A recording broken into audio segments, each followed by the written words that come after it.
Somente crer. Tudo é possível, somente crer. Bom, nós vamos responder uma pergunta. É sobre o sétimo anjo estará sobre a terra no tempo da vinda de Cristo. Na mensagem, o intervalo, parágrafo 25. Exatamente isso. Agora recordem, o sétimo anjo estará sobre a terra no tempo de sua vinda. Assim como João estava pregando sua mensagem quando veio o Messias. João sabia que o veria, porque lhe tocava introduzi-lo. Sabemos pelas Escrituras, em Malaquias capítulo 4, que deve haver um semelhante a João, um Elias, ao qual pode chegar a palavra de Deus, e ele deve revelar por meio do Espírito Santo todos os mistérios de Deus e restaurar a fé dos filhos, outra vez a fé dos pais apostólicos. Restaurará todos os mistérios sobre os quais tem conjecturado por todos estes anos denominacionais. Isso é o que nos diz a palavra. Eu sou responsável unicamente pelo que ela diz. Assim está escrito, é verdade, assim é.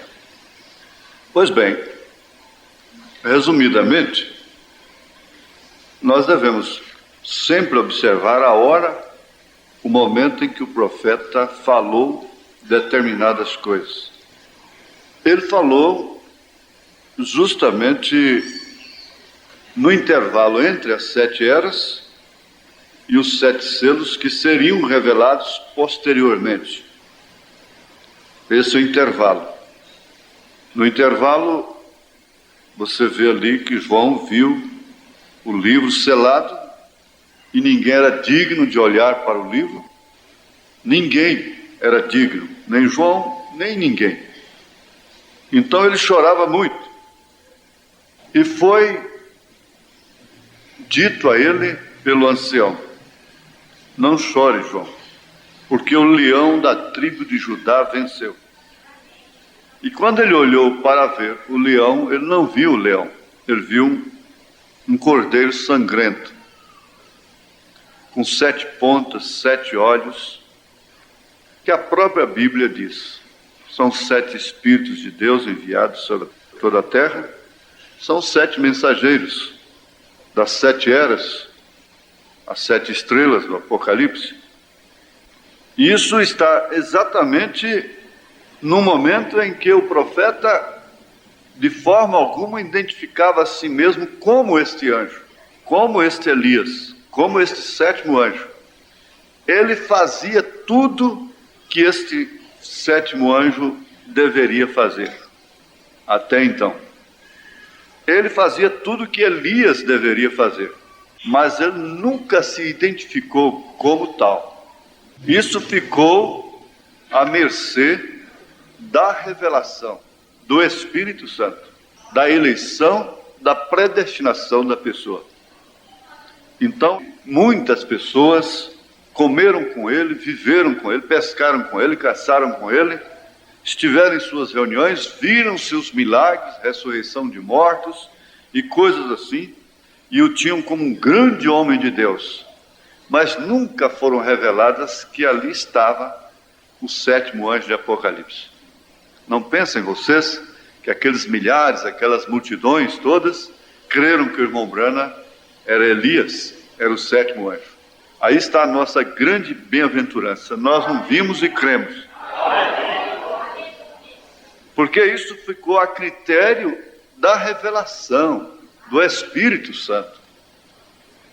Dizer, vejo que és profeta. Vejo que trazes realmente o ministério do Filho do Homem. Vejo que és Elias. Vejo que és o sétimo anjo de Apocalipse. Agora, irmã ou irmão, a vinda, tanto a primeira como a segunda, tem um curso. E nós estamos em plena segunda vinda. Não pensem vocês que a segunda vinda é somente a aparição de Jesus. Não. A primeira vinda começou com o seu nascimento. E terminou com a sua ascensão, ele subindo. A segunda vinda tem um curso, e ela começa justamente aí, com o ministério do profeta e suas 3 etapas. E esse ministério é um sacerdócio, por isso o homem que tocava no sacerdote morria, não por causa do homem, mas por causa do sacerdócio, não do sacerdote, mas por causa do sacerdócio, por causa do ofício. E então, o 7º anjo está na terra, ele não saiu. A sua morte não pôs fim ao seu ministério. Assim como Lutero continuou, o 6º continuou até que o 7º entrasse. O 5º continuou até que o 6º entrasse, e assim em ordem regressiva. Era o sustento do dia. A pessoa era julgada pela mensagem de Lutero, pela mensagem de Wesley. Deus não exige mais do que aquilo que Ele dá. A quem mais é dado, mais é exigido. Então é muito bonito isso, uma pergunta inteligente, edificante, apenas não sendo uma escola dominical. Ela daria um vasto terreno para esclarecimentos melhores sobre isso. Mas em síntese está aí. Você vê que João disse, é necessário que eu diminua e que ele cresça. João não teve um ministério paralelo com o de Jesus, bem como o irmão Branham não teria. Isso é certo, todos concordam. E aí você vê, é necessário que eu diminua e que ele cresça. E portanto não houve um ministério paralelo. E o 7º anjo está realmente na terra. É sua mensagem, é seu sacerdócio, é seu ofício. Ele é o pastor da noiva. Ele é o pastor dos eleitos. Fica somente nisso, porque se nós formos prosseguir, vamos entrar noutra linha, não é? Vamos ficar de pé para a leitura de São Lucas. Nós vamos ler sobre a grande ceia, a parábola da grande ceia. Capítulo 14 do Evangelho de São Lucas. Está no verso 15 em diante. E ouvindo isto, um dos que estavam com ele à mesa, disse-lhe, bem-aventurado o que comer pão no reino de Deus. Porém, ele disse, Jesus, um certo homem fez uma grande ceia e convidou a muitos.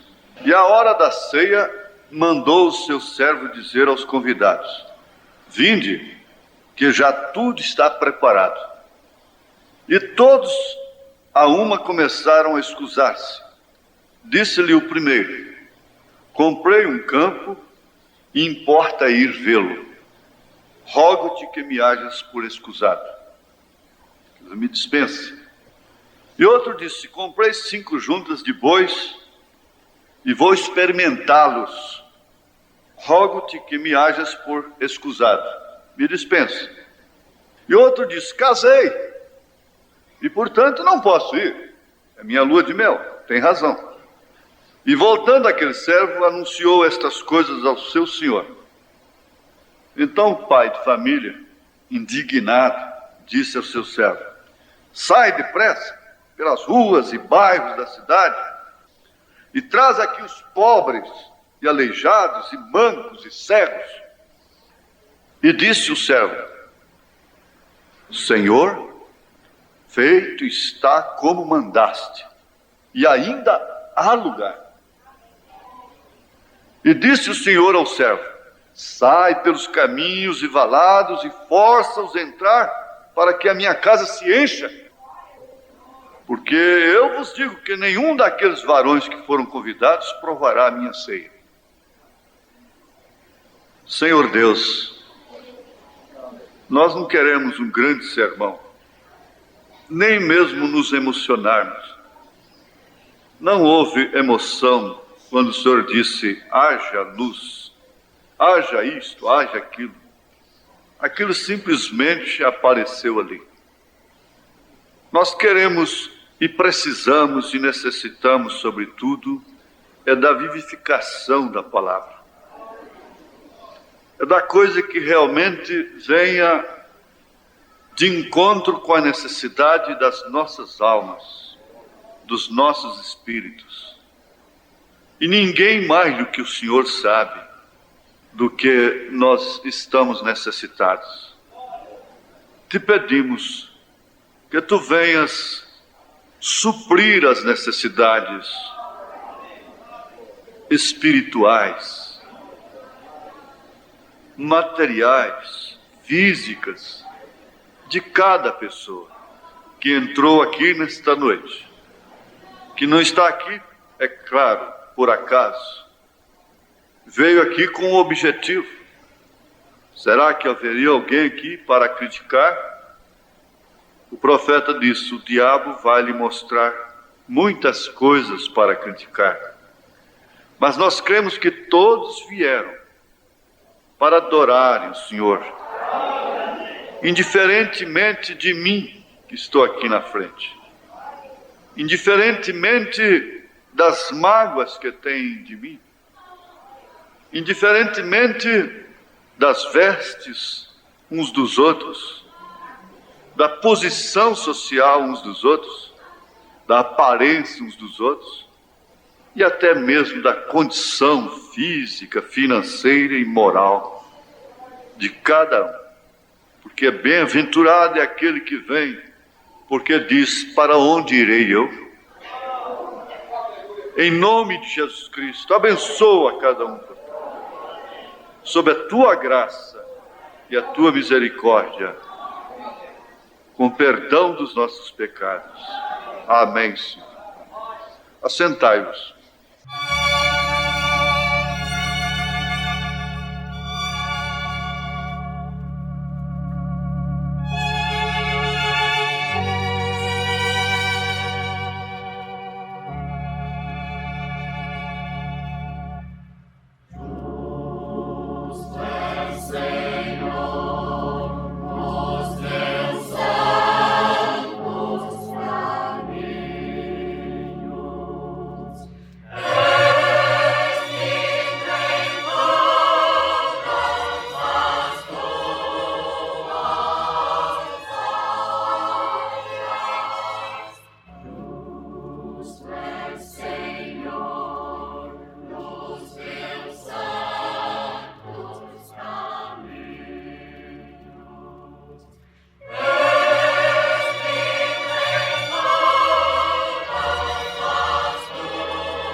Vamos pensar aqui nesse convite.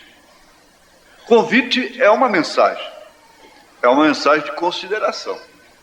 Você, quando convida uma pessoa para comer com você, você está lhe prestando a maior de todas as considerações que pode existir na terra, quando isto é feito dentro do seu real e verdadeiro sentido.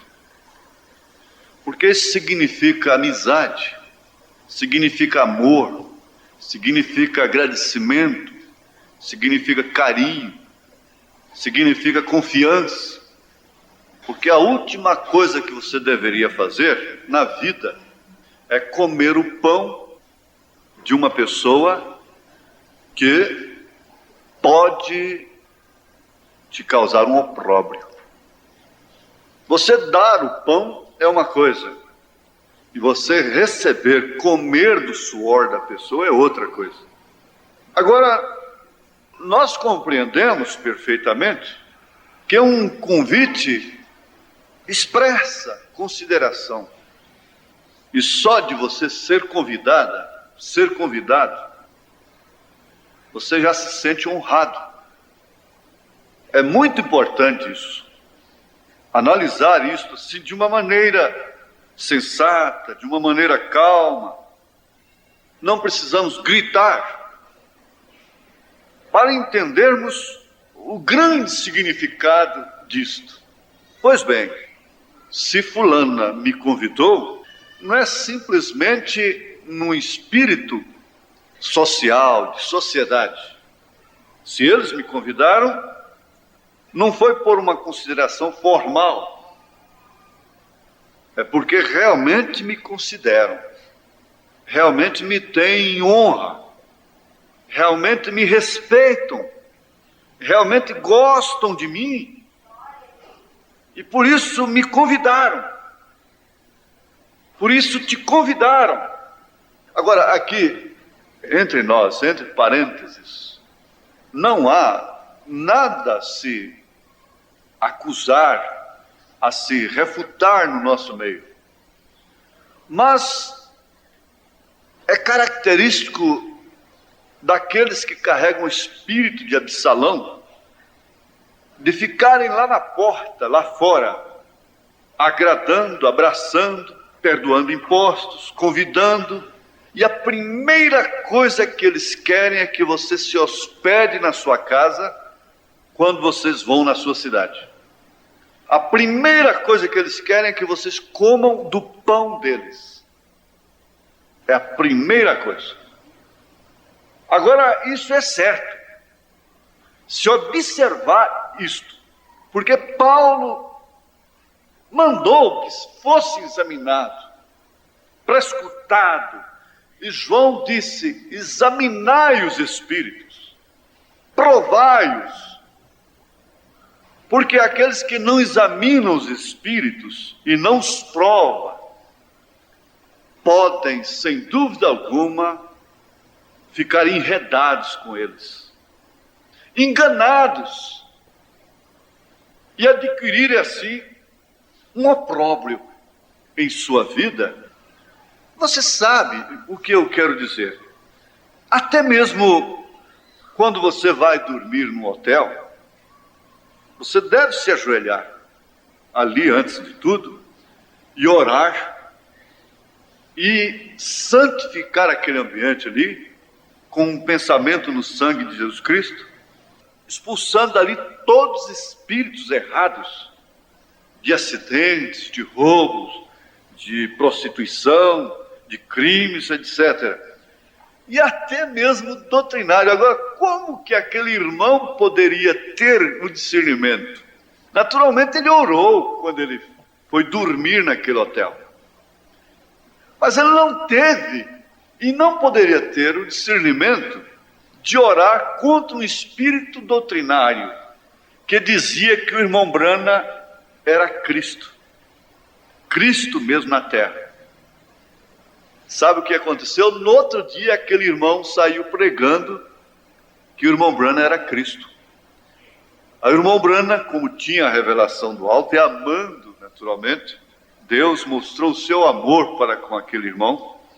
O irmão Brana o chamou e disse: você sabe por que você está pregando por aí, como aquela outra pessoa, que eu sou Cristo?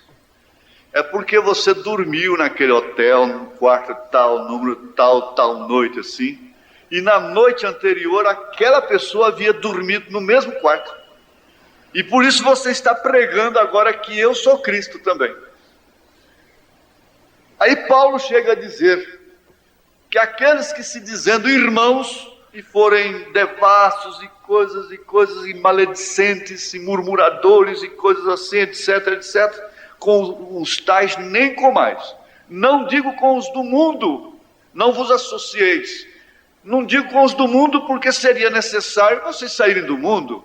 Você tem que trabalhar no mundo, você tem que comer, você tem que ganhar seu pão, você tem que trabalhar para ímpios e tudo. Mas aquele que se dizendo irmão, basta ser maledicente, não precisa ser mais nada do que isso.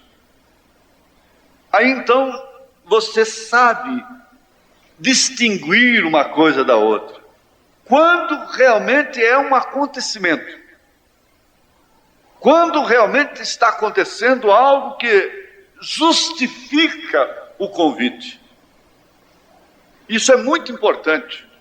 É um acontecimento que justifica o convite. E aquele senhor tinha um acontecimento que justificava plenamente o seu convite.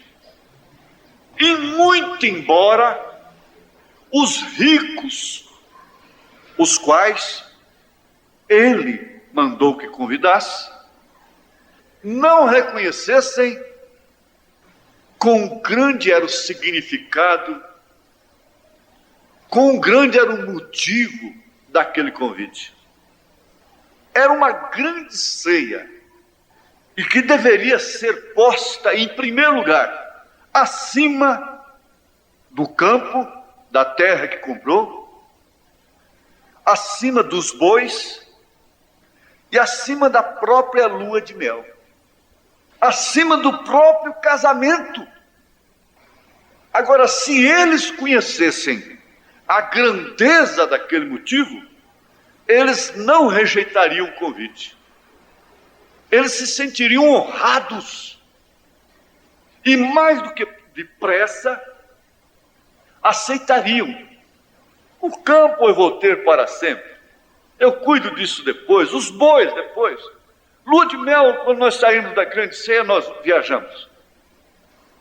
Não faz mal, vamos adiar.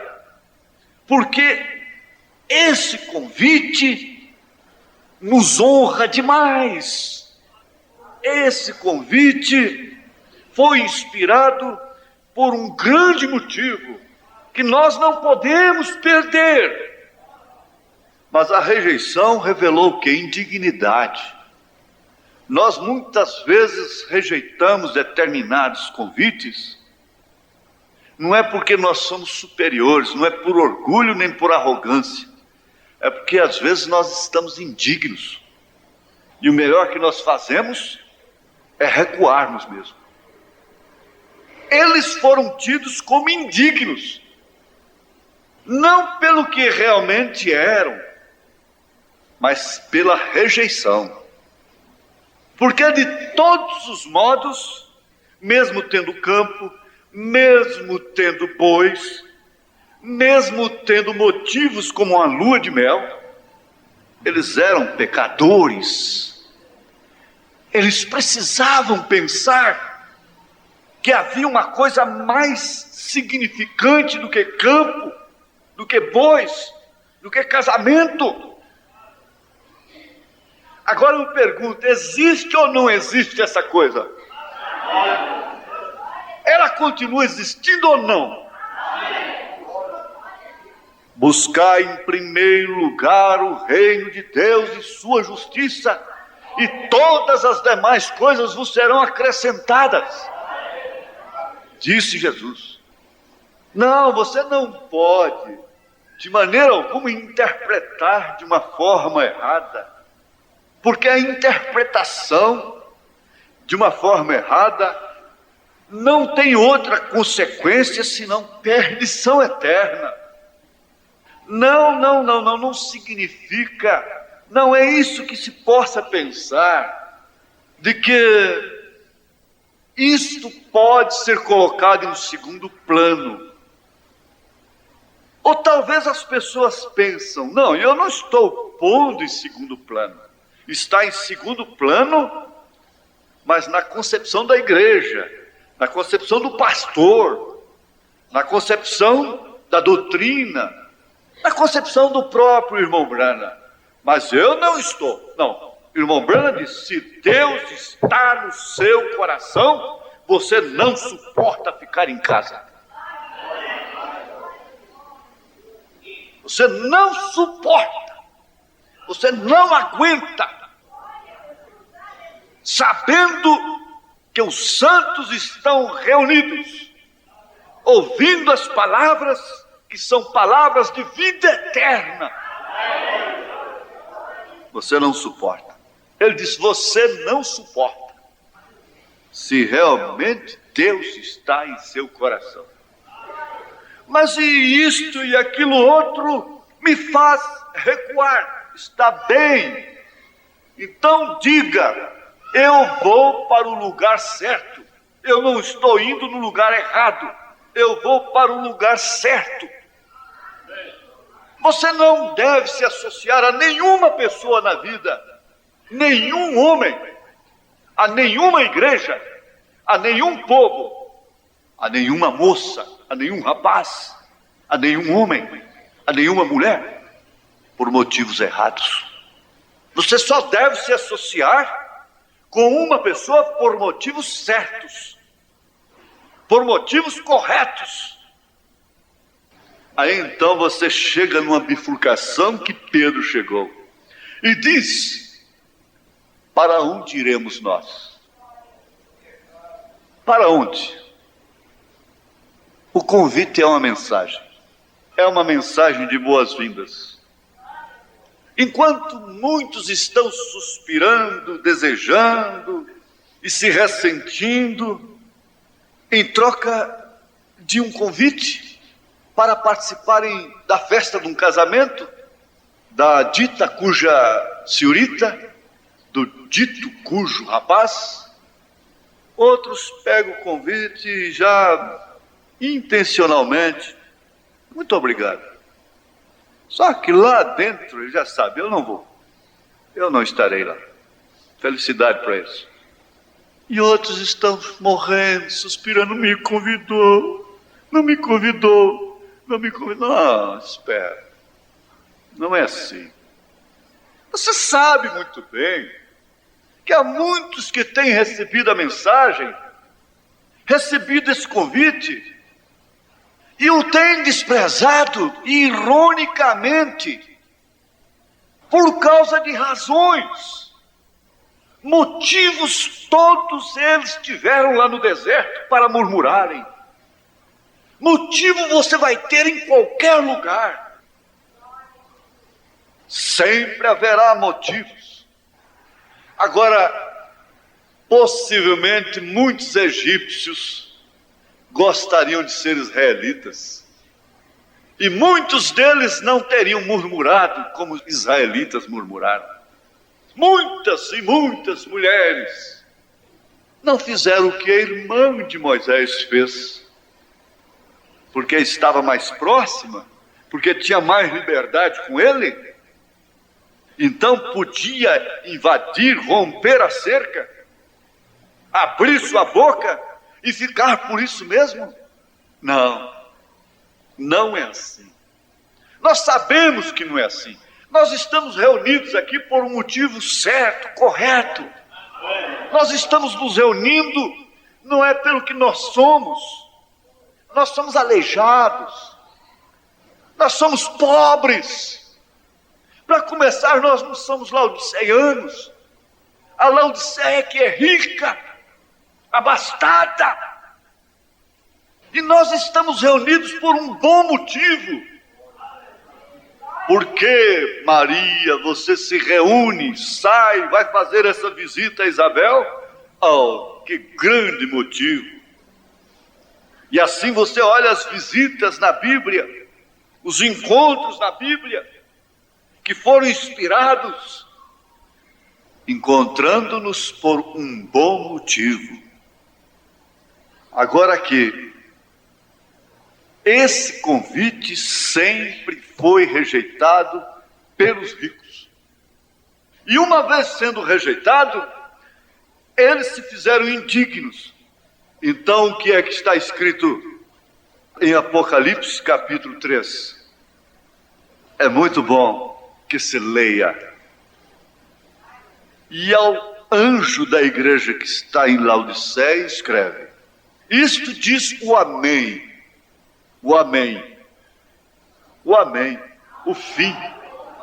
Ele disse: eu sou o primeiro e o último. Eu sou o Alfa, eu sou o Ômega. E aquele é chamado de Amém. Amém. O assim seja. O Amém. O ponto final de tudo. Quem é esse Amém? Quem é esse Amém? Aleluia. Isto diz o Amém, a testemunha fiel e verdadeira, o princípio da criação de Deus. Nós já estudamos isso, não vamos parar aí. Eu sei as tuas obras, que nem és frio nem quente. Oxalá foras frio ou quente. Assim, porque és morno e não és frio nem quente, vomitar-te-ei da minha boca. A boca de Deus na terra é o profeta. Por isso eles não aceitam o profeta. Como dizes, rico sou, estou enriquecido, e de nada tenho falta. Não me falta nada. Eu tenho todo apoio político, eu tenho todo apoio religioso, eu tenho todo apoio moral da sociedade, tenho tudo. Mas não sabes que és um desgraçado e miserável, pobre, cego e nu? Não sabes, e não sabeis. Estas pessoas que rejeitaram este convite, que rejeitaram esta mensagem, não sabiam o que elas estavam perdendo. Elas não sabiam, porque normalmente elas são interesseiras. Mostra uma coisa de mais vantagem para ele, para ver como ele vai mesmo. Ele voa naquilo. Mas acontece que eles não sabiam que a coisa era mais importante do que campo, do que bois, do que casamento. Eles não sabiam. Então aí, olha, nós temos que aceitar que nós somos humanos, que nossos filhos são humanos, nossas filhas são humanas. Nós temos que aceitar a graça. Nós temos que aceitar, reconhecermos que realmente, se existe esperança para nós, é pela graça. Porque culpado no mínimo, culpado no máximo. É certo que você não vai pensar como eles dizem lá no futebol: perdido por 1, perdido por 10. Tanto faz perder por 1-0 como por 10-0. Então, o time se joga no ataque, ou empata e vira o jogo, ou então perde de 10, não tem problema. Porque de qualquer maneira só vai perder 2 pontos. Então pensa-se assim: perdido por 1, perdido por 10. Culpado no mínimo, culpado no máximo. Então eu vou me desgraçar. Não, não é assim. Espera aí. Então você vai se engraçar. Você vai agradecer a Deus pela graça. É que de todos os modos, tanto William Branham como aquela velha lá do bar, fumando, bebendo, pintada, tanto William Branham quanto ela dependiam do mesmo sacrifício, do mesmo sangue, da mesma graça, do mesmo convite, da mesma mensagem, das mesmas boas-vindas. Agora, quantas damas, mulheres não estavam naquele bar naquela hora? Não era uma peste que deveria ser varrida por Deus da terra? Quantas damas estavam em suas casas, velhas cocorocando seus netos, honestas, beijando netinho, criando netinho, preocupada com neto, e orando pelos seus netos, e fazendo calo nos joelhos pelos seus filhos, e honradas, e abraçadas com seus velhos, e honradas e honestas. E quando falaram para elas do profeta de Deus para esta era, elas viraram as suas costas. Elas não reconheceram. E a pobre velha lá do bar estava na noite lá, sendo salva e redimida. Aleluia! Glória a Deus! Dou graças a Deus porque eu sou um daqueles mancos e aleijados.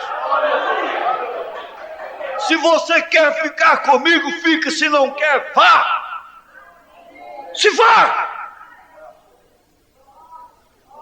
Mas eu fico. Nós ficamos. E somos todos. Não há ninguém perfeito aqui, não.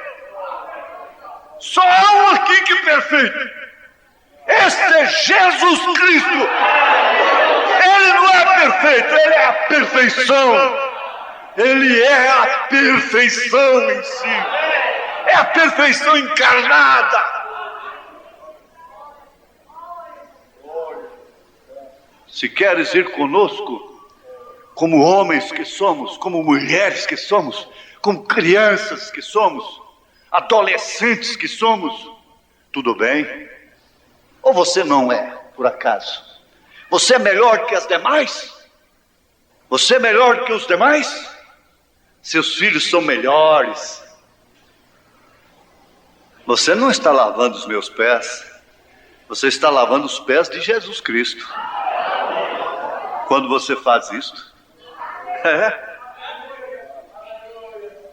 Talvez você não saiba perdoar a si mesmo.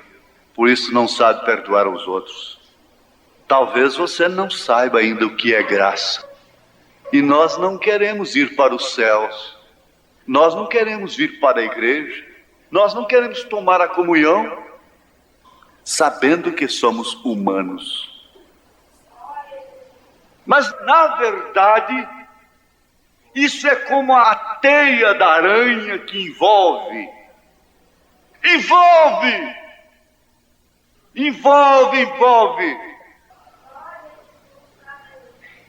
São os campos. Na verdade, são os bois.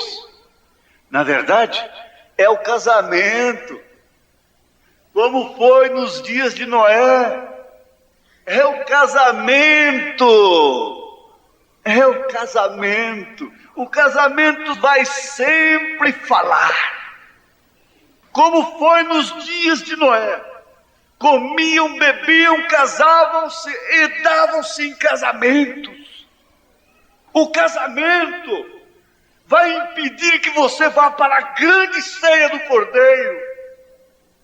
Ora, se para ir para a ceia do Cordeiro, eu tenho que lambuzar na lama.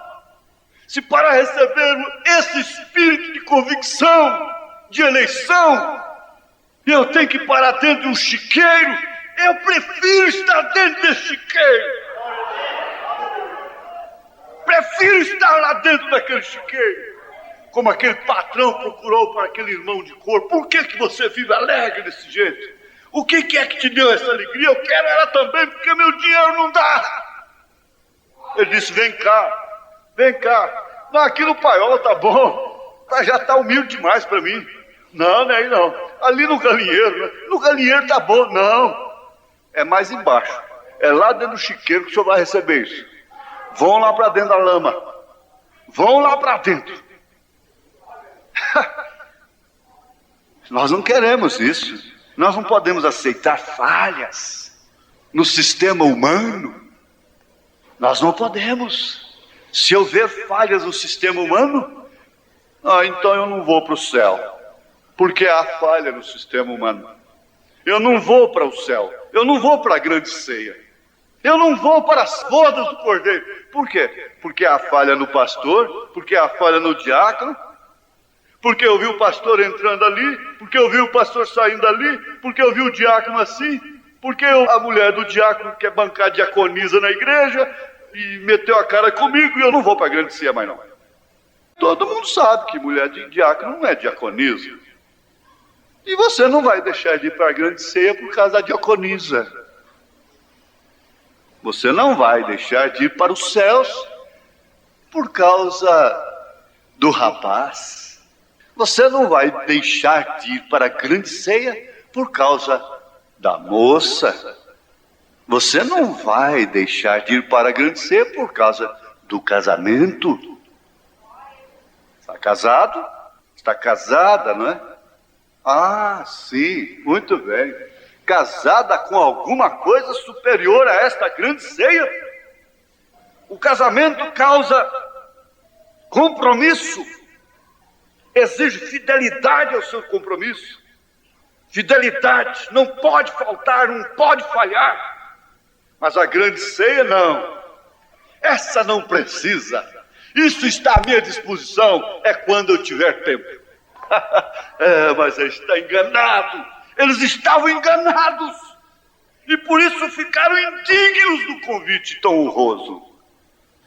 Jesus disse assim: diga para João, porque assim que Jesus entrou em cena, João foi preso. E lá ele perdeu seu pescoço. Mas da cadeia ele diminuiu tanto que ele caiu na dúvida. Ele não já havia apontado para Jesus: eis o Cordeiro de Deus que tira o pecado do mundo. Ele já havia apontado. Agora, por que depois de preso ele manda seus discípulos procurarem Jesus se ele era realmente o Messias? É porque ele diminuiu, até mesmo o espírito da profecia. Aí então Jesus disse: diga a João que os cegos enxergam, que os surdos ouvem, que os paralíticos andam, os mortos são ressuscitados, e o evangelho é anunciado aos pobres, aos que não têm campos, aos que não têm bois, aos que não estão casados com os compromissos. E o evangelho é anunciado aos pobres, e o convite é levado aos pobres. Se todo pobre tivesse um pouquinho, seria crente na mensagem. Eu brigo com esses rapazinhos, eu brigo com essas mocinhas, mas tem uma coisa: são meus irmãos, são minhas irmãs, hein? Não mexe com eles não. Aleluia! Glória a Deus!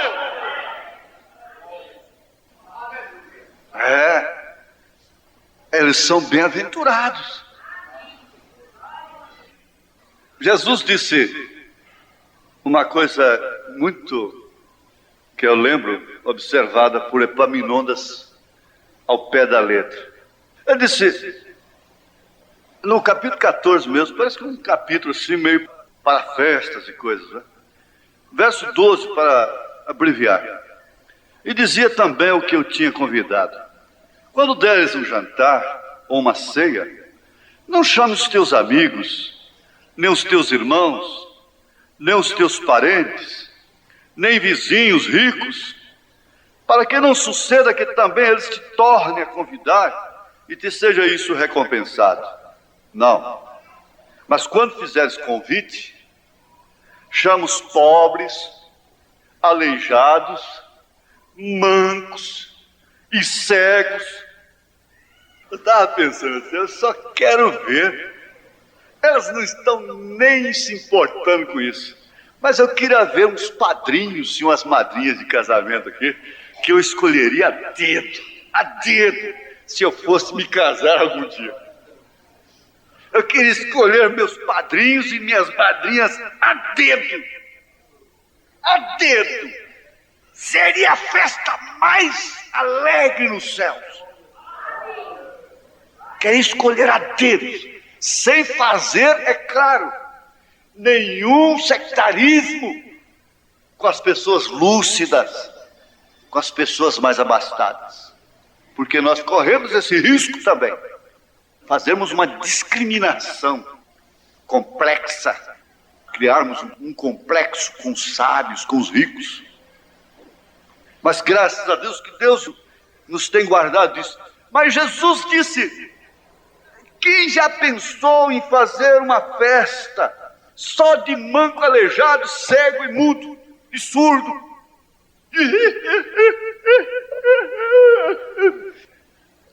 Já garanto-lhe, salando mal cheio, e serás bem-aventurado, porque eles não têm com que te recompensar, mas recompensado será na ressurreição dos justos. Agora isso está ligado com a parábola logo seguinte. Então você vai e chama, sai depressa, pelos bairros, cidades, lá para esses lugares. E disse o servo: Senhor, feito está como mandaste, ainda há lugar. E disse: sai pelos caminhos, valados, força-os entrar, para que minha casa se encha. Mas a igreja, pelo princípio social, não quer ninguém manco, não. Manco, você não vai pensar que é só fisicamente, não. Não. Aleijado, defeituoso, a igreja não quer. Ela põe um filtro farisaico na porta. O filtro do homem que pensa, o gosto do homem que fuma. E essa igreja, a igreja de Jesus, a noiva de Jesus Cristo, não será regida pelas ordens sociais deste século. Ela é hipócrita. Ela crucificou a Cristo e ela chamou Jesus de bastardo, zelando pelo casamento, coando mosquito, engolindo camelo. Aqui em 1 Samuel, no capítulo 21, você vê aqui, Davi levantou-se, fugiu aquele dia de diante de Saul, e veio a Aquis, rei de Gate. Porém os criados de Aquis lhe disseram: não é este Davi, o rei da terra? O rei da terra? Eu gostei disso. Às vezes o próprio inimigo qualifica um filho de Deus como ele realmente é. Não é este Davi o rei da terra? Não se cantava deste nas danças, dizendo: Saul feriu os seus milhares, porém Davi os seus 10 milhares? E Davi considerou estas palavras no seu ânimo e temeu muito diante de Aquis, rei de Gate, pelo que se contrafez diante dos olhos deles, e fez-se como doido entre as suas mãos, esgravatava nas portas do portal e deixava correr a saliva pela barba, babando, esgravatando os portais. Então disse Aquis a seus criados: eis que bem vedes que este homem está louco. Por que me trouxeste a mim? Faltam-me a mim doidos para que trouxesse a este que fizesse doidices diante de mim? Há de este entrar na minha casa? Davi teve que fazer daquele jeito, parecendo um doido, o rei da terra, babando. Então Davi se retirou dali, se escapei. Opa, graças a Deus. E se escapou para a caverna de Adulão, o rei da terra. Você não quer descer não, irmão? Você não quer descer? Você não quer sujeitar? Não quer sujeitar-se a si mesmo às inconveniências do caminho, da viagem, às inconveniências dos irmãos?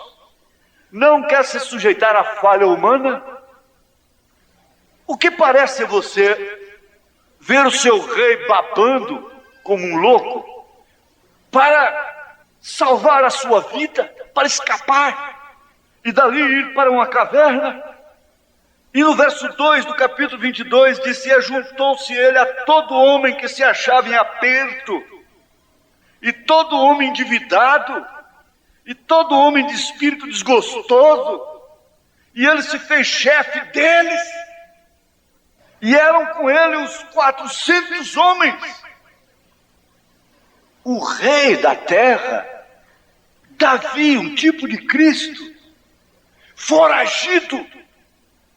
Nós não queremos essa circunstância, mas denominação faz com que os crentes pensem, as pessoas pensam, que para irem para os céus, elas têm que trilhar o caminho da sociedade, da ordem social, fielmente. Não podem de forma alguma baixarem-se ao ridículo.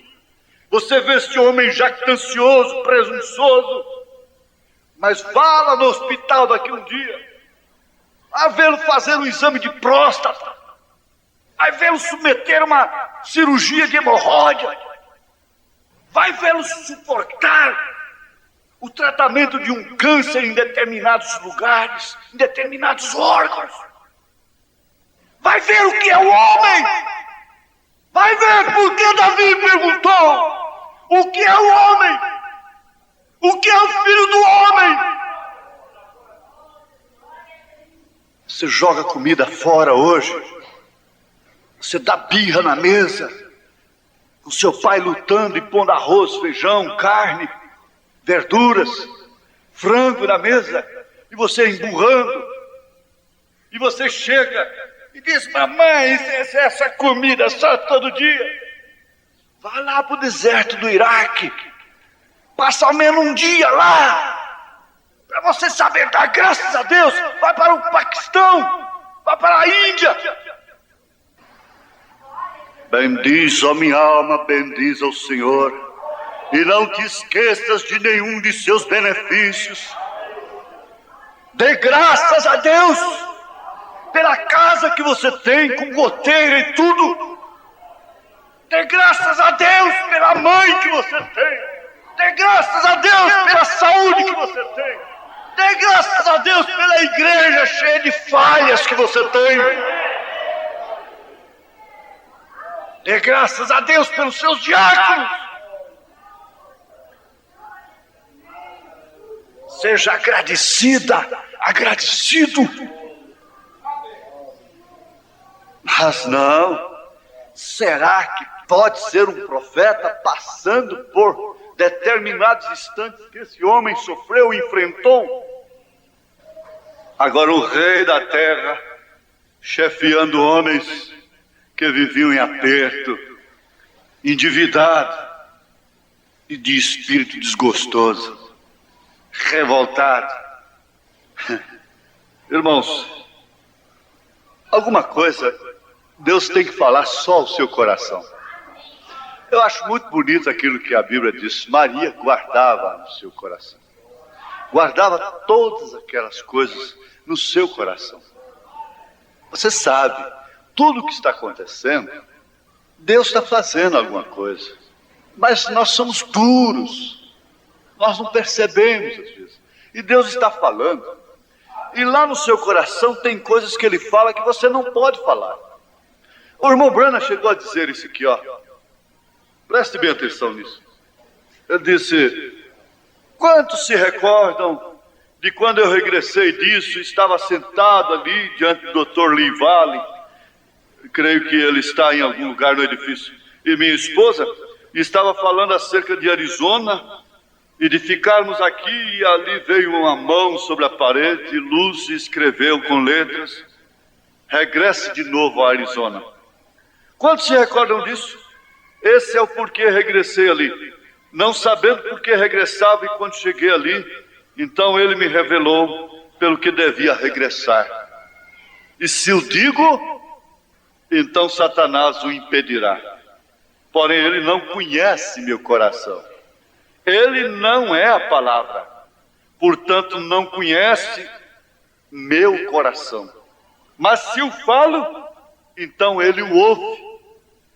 Às vezes você fala sozinha, você está enganado. A pessoa diz que quem fala sozinho está ficando doido ou já é velho. Não, tem rapaz falando sozinho. Às vezes você fala sozinho, você xinga uma pessoa dentro do quarto, o diabo escuta aquilo. Você fala um plano, o diabo escuta. O irmão Branham diz isso. Você propõe uma coisa no coração e deixa só em seu coração para você ver. Aliás, esse é o segredo da vitória nos negócios. As empresas têm seus segredos. O empresário que sai contando por tudo que ganhou esse mês, coitado, ele se esborracha logo. Pois tem até firmas que põem detetives, investigadores para investigar o segredo, o próximo lançamento. E eles querem descobrir o próximo lançamento disso, o próximo lançamento daquilo. Elas copiam as modas e fazem seus lançamentos. É o segredo do negócio, principalmente com o brasileiro. Como é que é, irmão? Está indo bem? Não, mais ou menos. Não está indo bem, não. Para não mentir, irmão, eu tenho uma duplicata para pagar, ele só não conta que tem 10 vezes mais dinheiro lá. Né? Eu tenho uma duplicata para pagar tal dia, coisa e tal, e sai pela tangente. Porque se ele disser que vai bem, o irmão vai vender tudo que tem e montar o mesmo negócio dele. Vai ser concorrente dele. E assim por diante. Fulano deu certo. Então corre. Vamos fazer também. Não é tudo que dá certo para um que dá certo para outro. O pastor Joaquim começou lá na Praça do Mercado. Esse mundo todo, esse Brasil, tudo tem mercado, gente. Mas não é porque deu certo é que tudo vai dar certo. E não é assim. E um bom empresário, uma pessoa, uma boa empresária, ela não está contando segredos de como fazer esse pão e coisa e tal. Não é porque daqui a pouco não tem mais cliente, né? E assim por diante. Você sabe o que quer dizer. Mas tudo isso tem uma mensagem que fala ao coração. Está dentro do seu coração. Você não tem como falar. Você não tem como dizer o dia e a hora da vinda do Senhor. Você não tem como dizer a criança vai nascer tal dia, tal hora, assim. Você tem a data provável do parto. Mas você tem sempre um segredo. Até depois que inventaram esse negócio de saber se a criança é mulher ou é homem, se é menino ou é menina, acabou a graça, gente. Acabou aquela expectativa do pai ficar lá enxergando a mão na sala, e a família toda, e as titias ficam, será que aí a parteira pegava e pendurava, gritava pela janela, pela greta da janela, é homem! É homem, é homem! Eu não falei pra você, ganhei, você perdeu sua galinha agora. É mulher! Ganhei! É titia da Vera Lúcia, ou não, Lucivera, coisa assim. Titia. Acabou o segredo. Você já sabe o que é. Aí já sabe se é homem ou se é mulher. Que graça que tem. Não tem graça, não. E nós queremos saber tudo, gente. Agora, que dia que é a grande ceia? Então, o dia que for para a grande ceia, eu não vou para o campo, eu não vou preocupar com boi nem com casamento. Aí eu vou para a igreja, eu vou para a ceia, eu vou no altar, eu me arrependo, eu vou na frente, eu me humilho, eu vou não importar com indiferença nenhuma, porque se você está num trem de salvação, você não importa com nada ali dentro. Se você cai lá nas cordilheiras dos Andes, né? Então, lá vale tudo, minha irmã. Você está com enjoo aqui agora. Você está com enjoo, irmão, é agora. Mas naquela hora vale tudo. Você não importa com nada. Você quer embarcar. Você quer ir. Aleluia. E isso é um segredo. Ninguém sabe o dia nem a hora. O certo é que somos mancos, somos pobres e aceitamos o convite.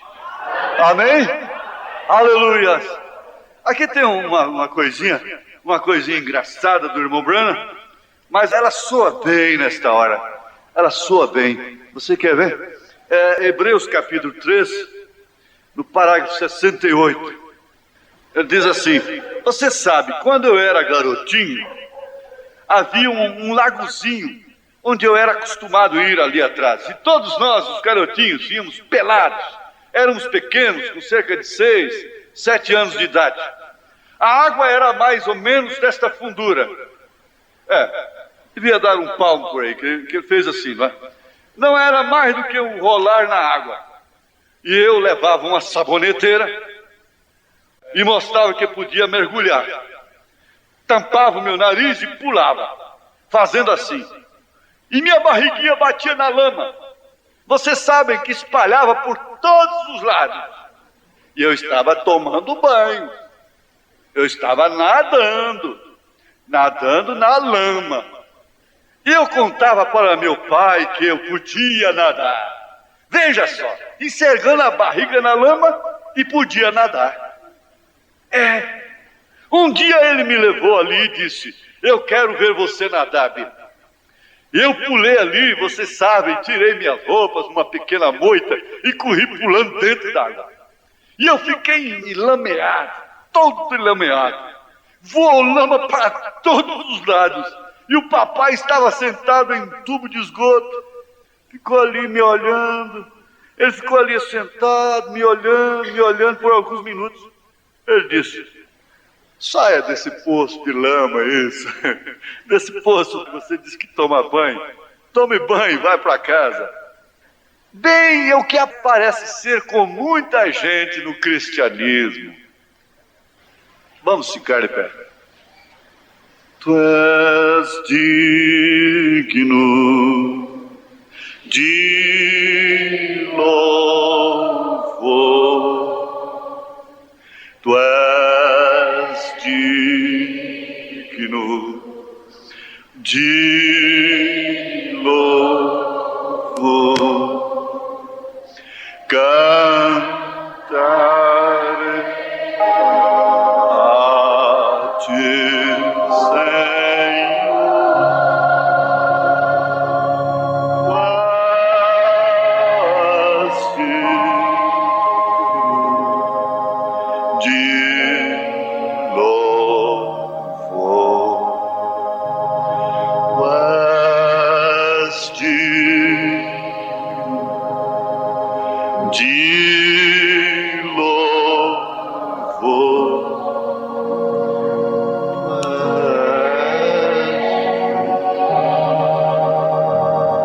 Se você acha que ele é digno, então cante.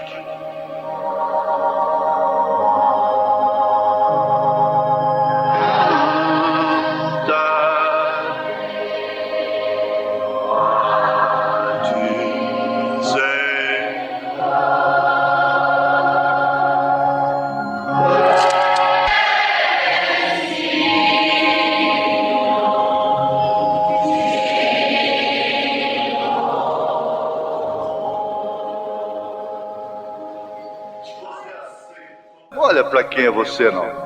Ele tem a roupagem. Você não quer ser impuro, você não quer ser impura. Você não quer ser sujo, suja. Você não quer isso. Você não quer ser manco. Você não quer ser aleijado. Você não quer ser errado. O seu desejo é outro. Isso é muito importante. Isso é necessário. Você deseja. Agora, ele está nos avisando que nós fomos chamados para a grande ceia. A rejeição é que vai caracterizar a nossa indignidade. A rejeição. E a rejeição é sempre justificada por motivos justos. Pela razão. Pelos sentidos. Agora, fé é para isto.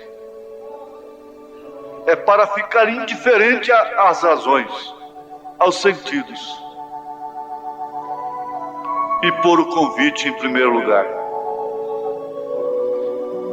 Pôr a ceia em primeiro lugar. Tu és digno de louvor. Tu és digno de louvor. Cantarei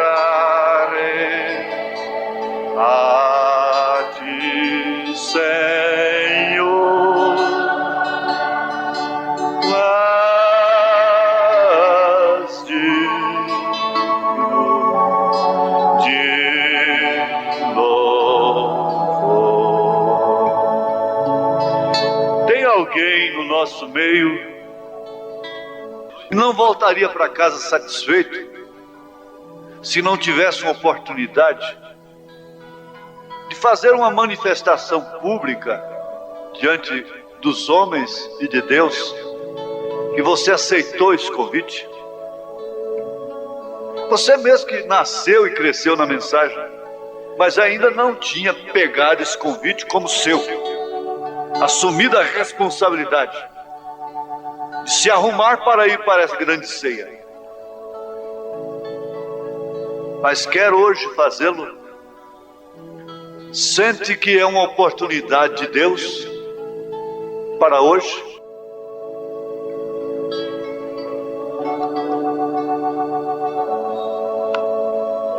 Pessoa que ainda não havia feito. Eu vou orar por você. Graças a Deus.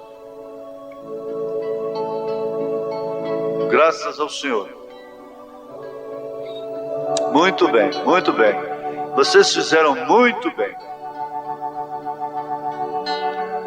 Deixa de livre, espontânea vontade, de coração. Às vezes o Espírito Santo está pondo no coração de uma pessoa, você deixa que ela venha. Deixa. Você é manco. Você é aleijado. Mas recebeu o convite, o que você pode fazer? E você não vem para cá pensando, bom, aqui não tem aleijado, aqui não tem manco. Então aqui é o lugar errado. Ainda não encontrou o lugar certo, se você vem pensando assim.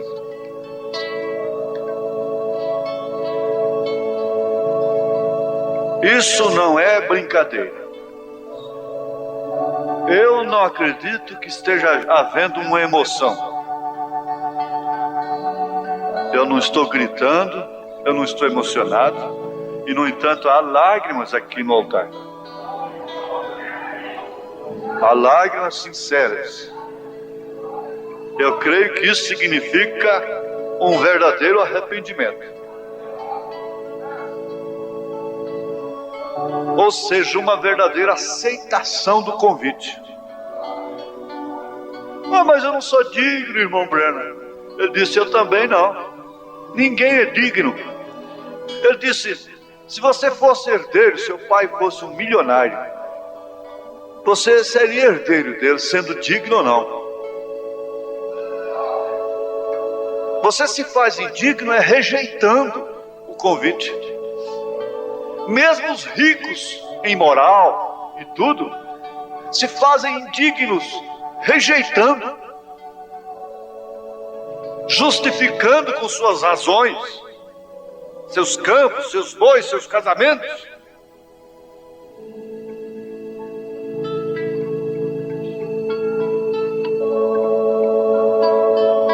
Vocês que têm nos visitado, fiquem sabendo. Isso é muito simples, é muito humilde. Mas foi justamente em humildade e simplicidade que Jesus veio ao mundo. E Deus sempre fez as grandes coisas dele aqui, foi em simplicidade e humildade. E através de pessoas como Moisés, através de pessoas como Davi, um babão, fugitivo, e que fez o que fez, mas a coisa era com ele. E Ele tem feito através de mim o pau mais torto que existe. Um manco, um aleijado. Ele tem feito através desse ministério.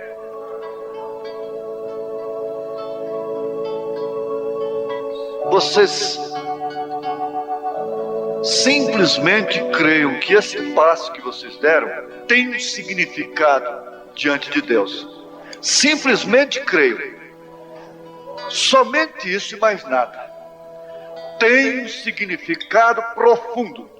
Aquelas pessoas acharam que não indo, não aceitando aquele convite, não tinha significado nenhum para eles.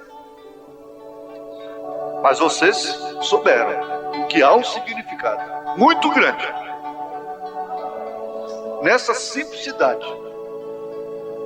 Deus não exige nada de vocês. Eles querem apenas que vocês aceitem, só isso, o convite. Mais nada.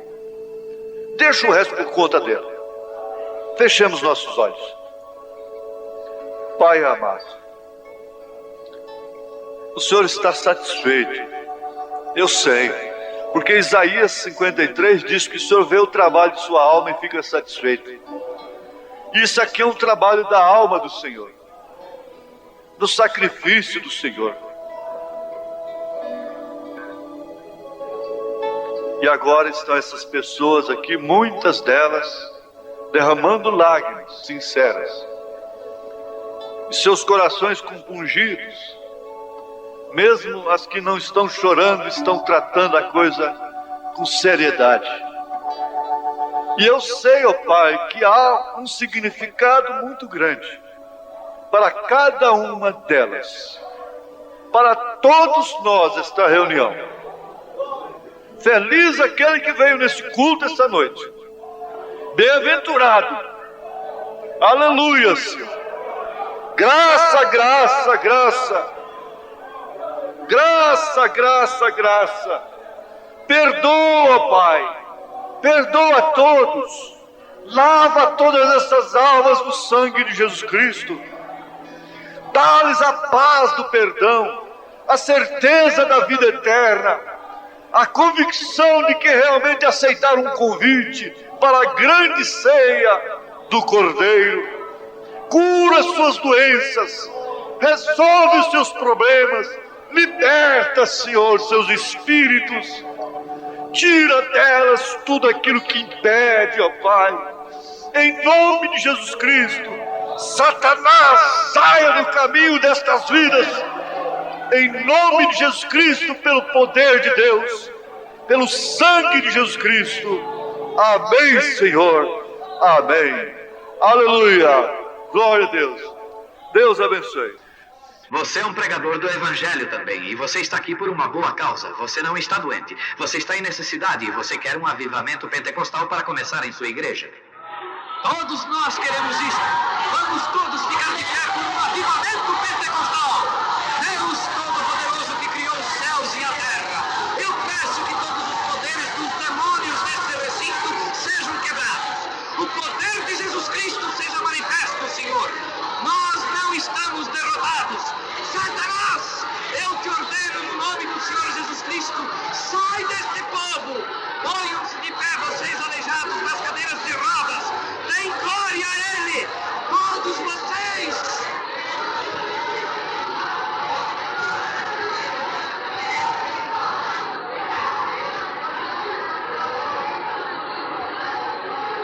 Glorifiquemos o nosso Deus.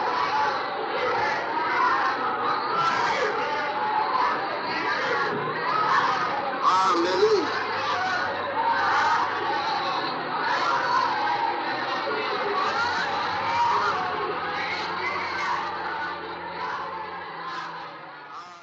Tu és digno de louvor.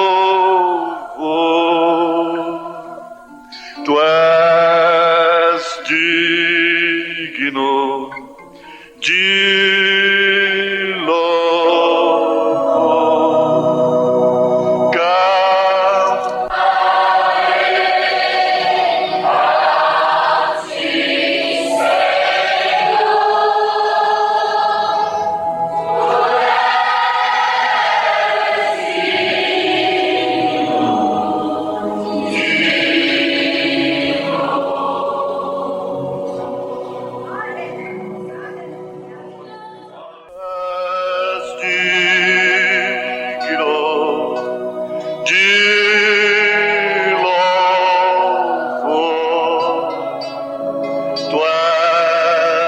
digno de louvor.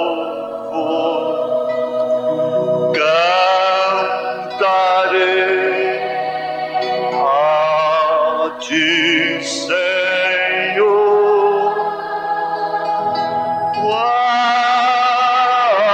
és digno de louvor.